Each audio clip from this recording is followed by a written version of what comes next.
Salam Mas Bro dan Mbak Bro. Kalian pasti pernah mencari atau menelusuri sebuah kata kunci di mesin pencari seperti ini. Bagaimana caranya website-website ini bisa masuk ke halaman 1? Bagaimana caranya ini Niaga Hoster bisa dalam posisi 1 di halaman 1 untuk kata kunci artikel SEO? Hari ini kita akan membahas tentang bagaimana caranya itu.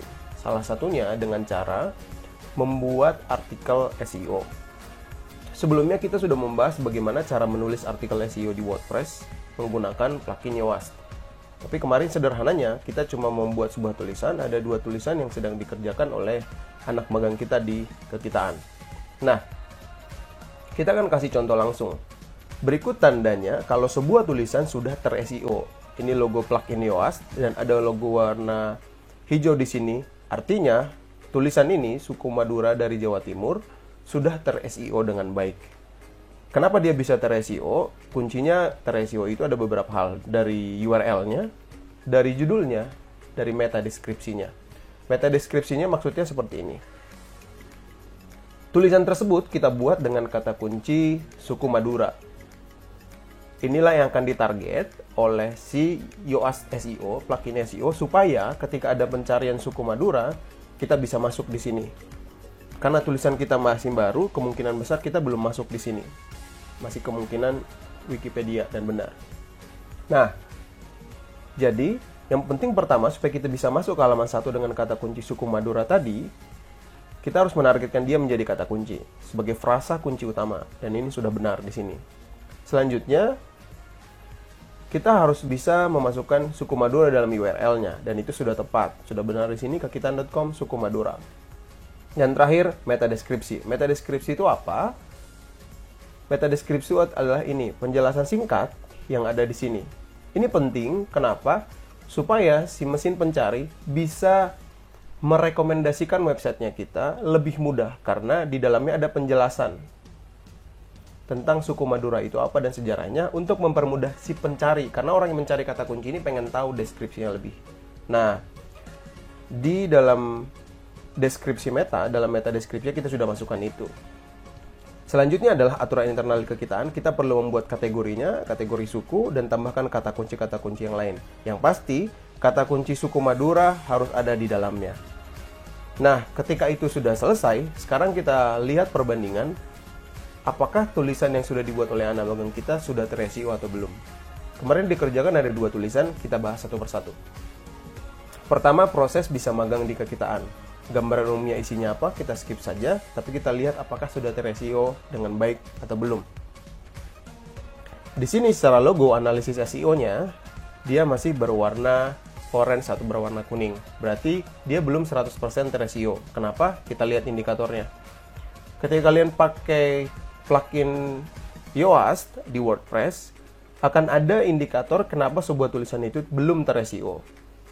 Secara keseluruhan, kita sudah lihat kata kuncinya sudah masuk di dalam frasa kunci utama.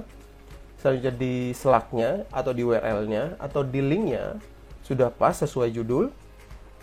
Kita lihat judulnya di sini, proses bisa magang di kekitaan, dan selanjutnya sudah ada penjelasan deskripsinya di sini. Sisanya, untuk kategori, tag juga sudah masuk. Oh ya, kelupaan. Pastikan kalian juga sudah punya gambar. Dan di gambarnya itu tersimpan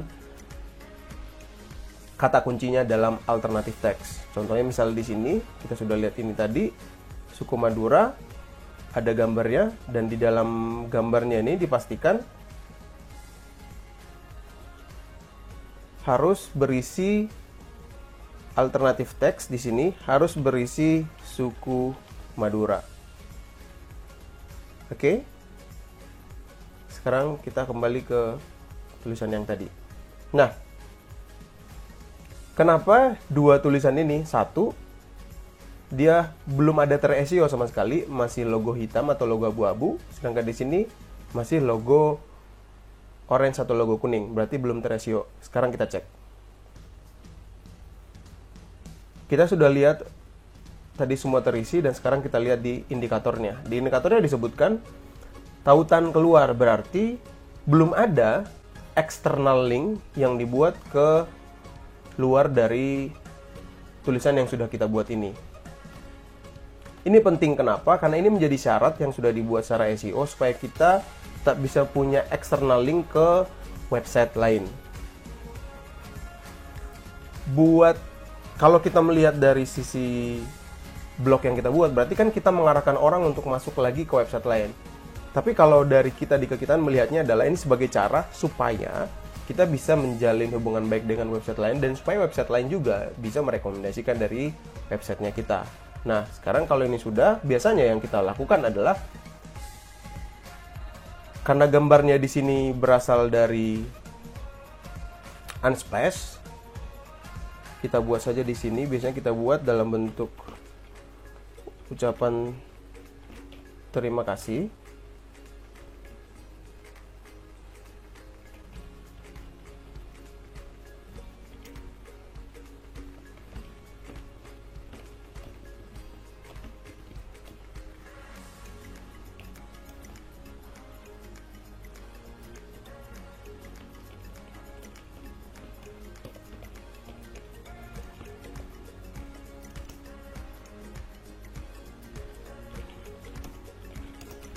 Kita anggap hari aksesnya adalah hari ini.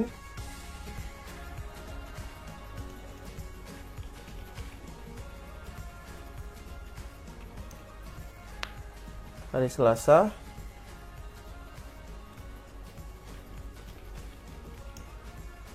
Tanggal 9 Februari 2021.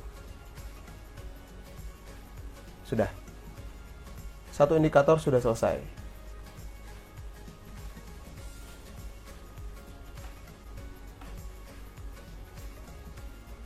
Oke, ketika satu tautan eksternalnya sudah selesai, selanjutnya adalah tautan internal.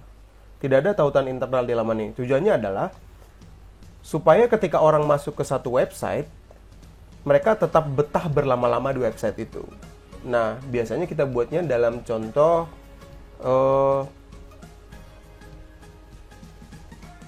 misalnya dalam tulisan ini adalah proses bisa magang di Kekitaan. Sedangkan si anak magang kita sudah membuat tulisan kedua itu tentang jurnal. Nah, sekarang kita bisa ngambil tulisan ini, kita ngambil linknya, kita lihat dalam tulisannya, kira-kira di bagian mana kita bisa mengarahkan supaya orang lain bisa masuk ke situ. Karena dia dalam bentuk magang, kita bisa masukkan magang di sini. Kita masukkan internal link tadi, dan selesai. Selanjutnya, kata kunci internal link tadi sudah selesai. Nah, rekomendasi selanjutnya yang disampaikan adalah kita bisa skip ini sebentar. Kita coba lihat di bagian kuning atau orange-nya. Bagian kuning aja ya, biar gampang. Panjang meta deskripsi. Meta deskripsi terlalu pendek di bawah 120 karakter. Dia belum berwarna hijau. Biasanya yang paling gampang kita lakukan adalah kita mengambil judul. Kenapa kita mengambil judul? Karena ketika orang mencari judul kita, supaya di dalam meta deskripsinya juga sudah masuk. Sama seperti sini ada suku Madura tulisannya di dalam judul dan di dalam meta deskripsi. Berarti kita tinggal masukkan di sini, sudah berwarna hijau dan sudah beres. Sudah benar. Selanjutnya, gambar yang ada di laman tidak memiliki alternatif teks. Ini yang tadi kita sebutkan. Berarti gambar yang ada di sini tinggal kita klik, alternatif teksnya masih kosong. Ini juga perlu kita ganti judulnya. Sudah, tinggal kita tetapkan gambar unggulan. Ketika kalian mengupload alternatif gambar, pastikan gambar yang kalian upload itu namanya harus sesuai dengan nama judul dari tulisan kalian. Di sini bisa dilihat bahwa gambar yang awalnya kita upload itu namanya masih WhatsApp image dan bla bla bla. Ini salah, perlu diganti dengan cara yang seperti ini. Gambarnya sesuai dengan gambar judul. Jadi kalau ada kesalahan seperti itu perlu diupload ulang. Selanjutnya teks alternatifnya dibuat sesuai dengan judul dari tulisan, dan lalu tinggal dibuat tetapkan gambar unggulan. Nah, ketika itu sudah selesai, selanjutnya kita cek permasalahan yang lain. Frasa kunci pada pembukaan. Frasa kunci atau sinonim tidak muncul pada paragraf pertama. Maksudnya adalah diharapkan di awal kita sudah menyebutkan setidaknya judul dari tulisan ini. Nah, ini untuk mempermudah supaya si pembaca atau si mesin pencari dari awal tulisan sudah tahu bagaimana atau apa isi dari tulisan kita. Kita bisa tambahkan misalnya, saya kali ini akan menceritakan proses bisa magang di kekitaan. Untuk mempermudah supaya bisa nyambung ke tulisan yang sudah terlanjur dibuat, kita bisa buat pertama, saya berterima kasih. Nah, bentuknya sudah seperti ini, harusnya cukup. Frasa kunci pada pembukaan, frasa kunci tidak muncul pada paragraf pertama. Kita sudah buat proses bisa magang di kekitaan, proses bisa magang di kekitaan. Sudah. Selanjutnya, kepadatan frasa kunci. Frasa kunci utama ditemukan 1 kali, kurang dari jumlah minimal yang disarankan. Karena di atas sudah kita sebutkan proses bisa magang di kekitaan. Oke. Selanjutnya, kita bisa menambahkan proses bisa magang di kekitaan itu di kata kunci yang sering dicari. Jadi dia mengharapkan ada minimal 2 kata kunci, dan 2 kata kunci itu sudah disebutkan. Sudah beres? Yang penting dipastikan supaya setiap indikator yang ada di sini, indikator masalahnya bisa kita selesaikan sampai akhirnya logonya ini keduanya bisa berwarna hijau. Yang paling utama minimal adalah logo yang paling bawah, yaitu logo SEO, karena ini logonya ada 2. Logo SEO itu bisa berwarna hijau. Ketika sudah berwarna hijau, berarti tulisan kita sudah ter-SEO dengan benar. Nah, tapi catatan yang mau kita sampaikan adalah jangan sampai membuat tulisan hanya cuma sekedar mengisi mengisi indikator-indikator yang ada tadi. Indikator yang ada di sini. Pastikan tulisan yang kita buat juga bermanfaat, enak dibaca, ada informasi yang baik yang ada di dalamnya. Bukan cuma sekedar untuk mengisi indikator-indikator SEO yang ada seperti ini. Karena orang mencari tulisan sebenarnya tidak peduli dengan indikator SEO yang kita punya. Mereka lebih butuh manfaat yang akan kita berikan dari tulisan yang kita buat. Lalu ketika sudah selesai, kita perbarui. Setelah sudah diperbarui, kita coba reload tulisan yang tadi. Awalnya dia berwarna kuning, dan sekarang dia sudah berwarna hijau. Berarti tulisan ini sudah ter-SEO 100% dengan baik. Selanjutnya silahkan Mas Bro dan Mbak Bro sekalian bisa mempraktekkan bagaimana meng-SEO-kan tulisan kalian mulai dari nol, mulai dari indikatornya masih berwarna hitam atau masih berwarna kuning seperti tadi sampai akhirnya bisa berwarna hijau seperti ini.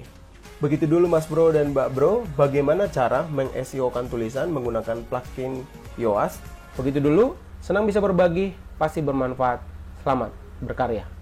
Kalau Mas Bro dan Mbak Bro masih ada pertanyaan mengenai digital marketing atau kalian butuh tutorial tertentu, mau ikut komunitas digital marketing kita, silahkan kalian komen di bawah atau menghubungi kontak yang ada di deskripsi.